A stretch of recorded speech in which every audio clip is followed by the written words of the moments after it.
Ladies and gentlemen, once again welcome you all for the Cabinet Cup presentation ceremony. And Iniki Man of the Match award kudukradhukaga we have with us Mr. Pichmani, the Managing Director of Watermilk Company. And Iniki England-kum Bangladesh-kum நடந்த மேட்ச்ல இங்கிலாண்ட பங்களாதேஷ் பந்தாடிட்டாங்க அப்படினு தான் சொல்லணும். அதுக்கு ரொம்ப முக்கியமான காரணம் அந்த டீம்ல செஞ்சுரிக்கு மேல அதாவது 103 நாட் அவுட் ஸ்கோர் பண்ண mister முஹம்மதுல்லா. Ladies and gentlemen, put your hands together to welcome Mr. முஹம்மதுல்லா. And அவருக்கான அவார்டை கொடுக்கலாம் மிஸ்டர் பிச்சு. Thank you, sir, and thank you, Mahmudullah. And சொல்லுங்க Mahmudullah, 103 ரன்கள் எடுத்து உலக சாதனை புரிஞ்சிருக்கீங்க. How do you feel? எப்படி ஃபீல் பண்றதே தெரியல சார். ரொம்ப சந்தோஷமா இருக்கு. மண்டைக்குள்ள ஒரு குவார்டர் வச்ச மாதிரி கிர்ன்னு சத்தம் கேட்டுக்கிட்டே இருக்கு. அப்புறம் தான் சொன்னாங்க நம்ம குவார்டர் ஃபைனல்ஸ் போயிட்டோன்னு. இது கனவா இல்ல நனவான்னு எனக்கே தெரியல.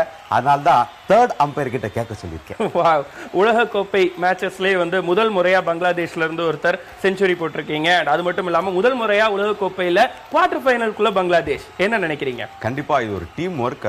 அட் த சேம் டைம் இந்த எல்கேஜி குழந்தை முதுகுல சுமையை தூக்கி வச்ச மாதிரி இருக்குது. இது ஒரு மிகப்பெரிய சவாலா தான் எங்களுக்கு இருக்க போது. அதனால இன்னில இருந்து நைட்டு தூங்காம கண்டிப்பா இது அடுத்த மேட்சுக்காக நாங்க ஹோம்வொர்க் பண்ண போறோம். அண்ட் உலகத்துக்கே கிரிக்கெட்டை கொடுத்த இங்கிலாந்து அவங்க வந்து உலக கோப்பையில இப்ப வெளியேற்றப்பட்டிருக்காங்க. உங்களால இதை வந்து நீங்க பெருமையா நினைக்கிறீங்களா? கண்டிப்பா ரொம்பவே ப்ரௌடா இருக்கு. அதுக்கு காரணம் வந்து அந்த காலத்துல இந்தியாவில் வந்து பாத்தீங்கன்னா பிரிட்டிஷ்காரங்களை வெளியேற்றுறதுக்கு வெள்ளையனே வெளியேறு அப்படின்னு கோஷம் போடுவதா கேள்விப்பட்டிருக்கேன். ஸோ அதே ஃபார்முலாவில் தான் நாங்க வந்து இந்த ஃபீல்ட்ல நாங்க யூஸ் பண்ணிருக்கோம். நாங்க வந்து ஃபாஸ்ட் பவுலிங் போடும்பொழுதும் ஸ்பின் பவுலிங் போடும்பொழுதும் இங்கிலாந்து டீம் பிளேயர்ஸே வெளியேறுங்க அப்படின்னு வங்கதேச மொழியில நாங்க சொல்லிக்கிட்டே போட்டோம். தட்ஸ் ரீசன் இங்கிலாந்து டீம் வந்து வேர்ல்ட் கப் போட்டு வெளியேறிருக்காங்க. சூப்பர். அண்ட் இந்த முறை உலக கோப்பையை பங்களாதேஷ் வின் பண்ணணும்னு நம்புறீங்களா? கண்டிப்பா நாங்க ஜெயிப்போம். அப்படி நாங்க வேர்ல்ட் கப் ஜெயிக்கலனாலும் சிட்னில சட்னி விற்கிற கப்பாச்சு வாங்கிட்டு வீட்டுக்கு போயிடுவோம்.